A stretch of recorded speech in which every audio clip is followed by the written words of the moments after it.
नमस्कार दोस्तों, एक और बारी फिर से आप सभी का तमाशा भवन चैनल पे स्वागत है। जो आज हम प्रैक्टिस करेंगे वो टॉप 40 क्वेश्चंस जो हैं वो प्रैक्टिस करने वाले हैं। ये वीडियो उन सभी के लिए है जो म्यूज़िक की तैयारी कर रहे हैं, चाहे वो कोई भी टीजीटी, पीजीटी का एग्ज़ाम हो, इवन यूजीसी नेट म्यूज़िक का एग्ज़ाम हो। हाल ही में दोनों ही बीपीएससी और यूजीसी नेट म्यूज़िक का एग्ज़ाम होने वाला है। तो अगर आप उनमें से किसी की भी तैयारी कर रहे हैं तो ये वीडियो आपके लिए बहुत हेल्पफुल रहेगी। एक तरीके से आपका रिवीजन हो जाएगा। और भी वीडियोस जो हैं मैंने एमसीक्यू के ऊपर बना रखी हैं, अगर आपने नहीं देखी है तो आप जाके चेक कर सकते हैं। जैसा कि इधर लिखा है कि पहला क्वेश्चन, सर्वप्रथम ध्रुपद का लक्षण किसने दिया था? तो आपको पता होगा सर्वप्रथम ध्रुपद का जो लक्षण है वो भाव भट्ट जी ने दिया था। सरोद को बजाने के लिए किसका प्रयोग किया जाता है? तो ये आपको पता होगा कि सरोद जो है वो जवा से है, बजाया जाता है। नेक्स्ट क्वेश्चन पूछा जा रहा है, निम्नलिखित में से सर्वप्रथम पद्म भूषण किसे दिया गया था? तो इनमें से ये पूछा गया है कि पद्म भूषण का जो अवार्ड है वो किस कलाकार को मिला था। तो अगर आपने मेरी जीवनी वाली वीडियो देखी है तो आपको पता है अहमद जान थिरकुवा जी को 1970 में जो है वो अवार्ड मिला था पद्म भूषण वाला, और बाकी को इनको तो मिला ही नहीं था, इनको भी नहीं मिला था, इनको मिला था पर इनके बाद मिला था। तो इसका राइट आंसर जो होगा वो होगा अहमद जान थिरकुवा।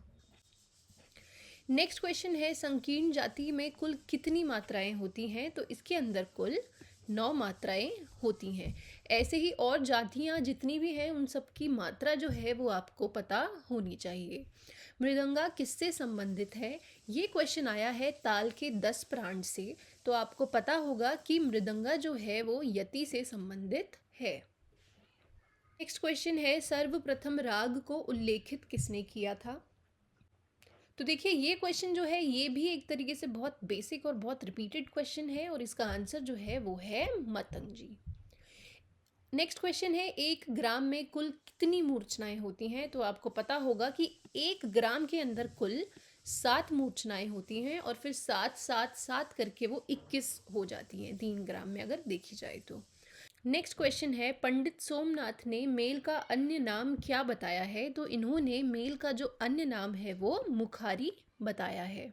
नेक्स्ट क्वेश्चन है, marriage college of music school किसके द्वारा खोला गया था? तो आपको ये पता होगा पंडित विष्णु नारायण भातखंडे जी ने इस म्यूजिक कॉलेज की जो है वो स्थापना की थी। और देखिए कहाँ पे स्थापित हुआ था, ये स्थापित हुआ था लखनऊ में, पर आज इसका नाम जो है वो थोड़ा चेंज्ड है, और आज का जो नाम है वो है भातखंडे संगीत विद्यापीठ। आप मुझे कमेंट सेक्शन में लिख के बताइए कि ये स्थापित कब हुआ था, मतलब कौन से ईयर में हुआ था। नेक्स्ट क्वेश्चन है, हारमोनियम कौन से स्केल से मिलाया जाता है? तो देखिए ये क्वेश्चन जो पूछा गया है ये स्केल से आया है। तो ऐसे ही हमारे इंडिया में, मतलब इंडियन म्यूज़िक में उसको सप्तक बोलते हैं, आपको पता ही होगा। तो जितने भी सप्तक हैं वो आपको पता होना चाहिए, उनके बारे में एक एक डिटेल जो है वो पता होना चाहिए। तो अगर आपने स्केल या सप्तक के बारे में नहीं पढ़ा है तो प्लीज़ ज़रूर पढ़िए। तो ये जो है ये EQ हटा दीजिए आप, ये टेम्पर्ड स्केल से मिलाया जाता है। ओके, तो इसका राइट आंसर है बी। नेक्स्ट क्वेश्चन पूछा जा रहा है कि पंडित विष्णु नारायण भातखंडे जी की मृत्यु जो है वो कब हुई थी? तो इनकी मृत्यु हुई थी 1936 में, और इनका जन्म जो है वो 1860 में हुआ था। तो लोग पुलुस्कर जी की और भातखंडे जी की जो जीवनी है उसमें थोड़ा कंफ्यूज हो जाते हैं। देखिए भातखंडे जी का जो मृत्यु है वो 36 में हुआ था, और वहीं पुलुस्कर जी का कब हुआ था? 31 में हुआ था। तो ये चीज़ें आपको थोड़ी याद होनी चाहिए। नेक्स्ट क्वेश्चन है, राग अनुराग किताब किसके द्वारा लिखी गई है? तो ये किताब जो है वो रविशंकर जी ने लिखी है, वो भी बंगाली भाषा में। तो देखिए कभी भी आप किसी भी कलाकार की जीवनी पढ़ रहे हैं तो उसमें मेक श्योर कीजिए कि उन्होंने क्या संगीत के क्षेत्र में काम किया है, पहले आप वो पढ़ें, फिर अगर उन्होंने कोई स्थापना की है वो पढ़ें। किताबें जितनी हैं, इवन किताबों का जो भाषा है वो भी आपको पता होना चाहिए, या किसी नए राग का निर्माण किया है वो आपको पता होना चाहिए। उनको कौन कौन से अवार्ड मिले हैं वो भी जो है आपको पता होना चाहिए। नेक्स्ट क्वेश्चन पूछा जा रहा है कि मोजार्ट का जो है वो जन्म कब हुआ था?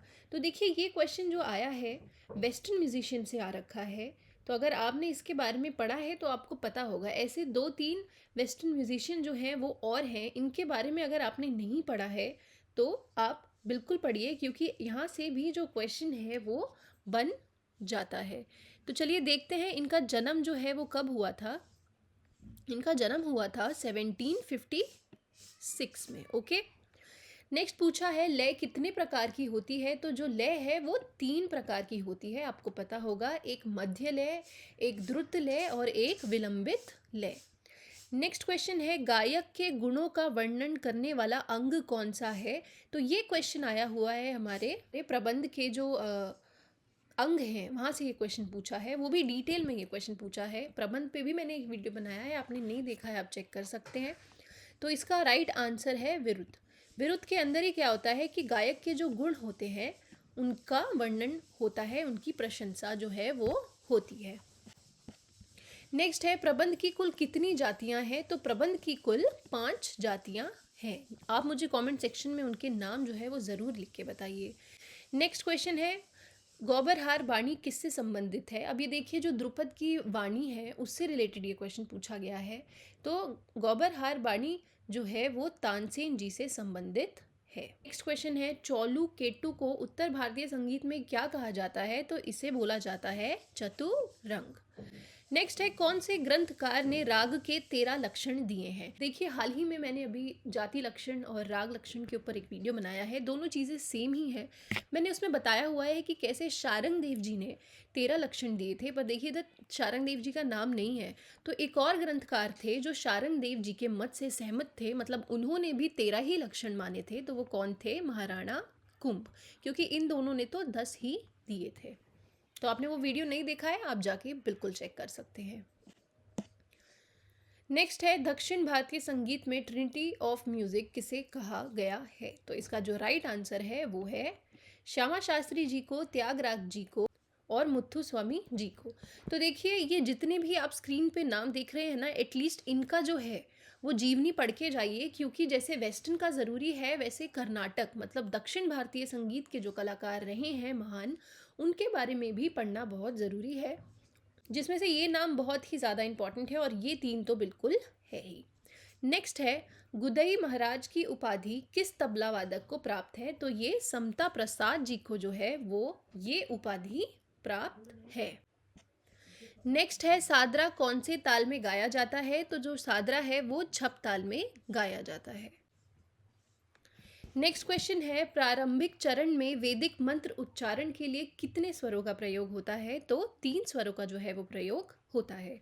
नेक्स्ट क्वेश्चन पूछा जा रहा है द्वादशा स्वर मूर्छना में कितने स्वर होने चाहिए। तो देखिए ये सिद्धांत जो है वो मतंग जी ने दिया है। मैंने अपनी बृहदेशी जो ग्रंथ वाला वीडियो बनाया है उसमें ये चीज़ समझा रखी है, तो आपने नहीं देखा है आप देख सकते हैं।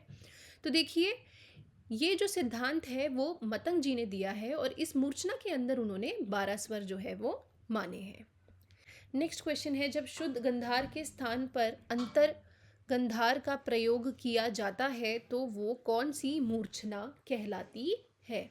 तो वो सांत्रा मूर्छना जो है वो कहलाती है।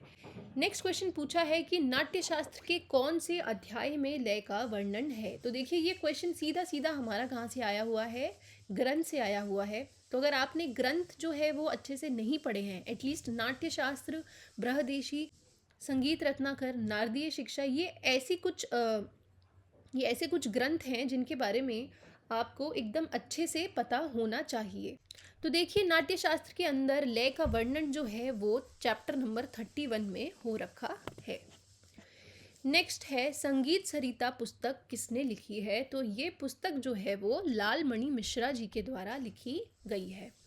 नेक्स्ट क्वेश्चन है चतु साधना का उद्भवना किसने किया है। तो इसका राइट आंसर जो है वो है भरत। गोपुच्छा किसका प्रकार है। तो ये भी एक यति का प्रकार है और यति जो है वो ताल के 10 प्राणों में से एक है। नेक्स्ट है अंतरमार्ग क्या है। तो अंतरमार्ग जो है वो एक जाति लक्षण है जो कि शारंग देव जी ने दिया था। पागल दास कौन से जगह के पखावज वादक थे। तो ये अयोध्या के बहुत ही ज़्यादा फेमस पखावज वादक थे। नेक्स्ट है उपंग किस वाद्य की श्रेणी में आता है। तो ये जो वाद्य है अवनद वाद्य की श्रेणी में आता है। नेक्स्ट पूछा जा रहा है संतूर कहाँ का प्रचलित वाद्य है। तो ये बहुत बेसिक क्वेश्चन है। तो संतूर जो है वो एक कश्मीर स्टेट का बहुत ही प्रचलित वाद्य है। और आपको पता होगा कि संतूर के जितने कलाकार हैं, जैसे कि शिव कुमार शर्मा जी, मतलब जो महान कलाकार हैं शिव कुमार शर्मा जी और भजन सपोरी जी, उनका भी जो ताल्लुक है वो कश्मीर और श्रीनगर से ही है। राग रागांग सिद्धांत को किसने प्रतिपादक किया है। तो देखिए इसको नारायण मोरेश्वर खरे जी ने जो है वो प्रतिपादक किया है। ठुमरी अंग से गाई जाने वाली होरी क्या कहलाती है। तो वो कहलाती है कच्ची होरी। और वहीं जो ध्रुपद अंग से गाई जाती है वो पक्की होरी कहलाती है। नेक्स्ट है पार्श्व देव ने ध्वनि के कितने प्रकार बताए हैं। देखिए पार्श्व देव ने जो ग्रंथ लिखा था वो था संगीत समयसार, और उन्होंने उसके अंदर ध्वनि के प्रकार भी बताए हैं जो कि कितने हैं, 4 हैं। राग बिलावल थाट का राग कौन सा, राग बिलावल थाट का राग कौन सा है, चलिए देखते हैं। भूपाली तो कल्याण है। दुर्गा, बिल्कुल दुर्गा जो है वो एक बिलावल थाट का राग है, क्योंकि छाया नट भी जो है वो कल्याण थाट का राग है, और मेघमल्हार जो है काफी थाट का राग है।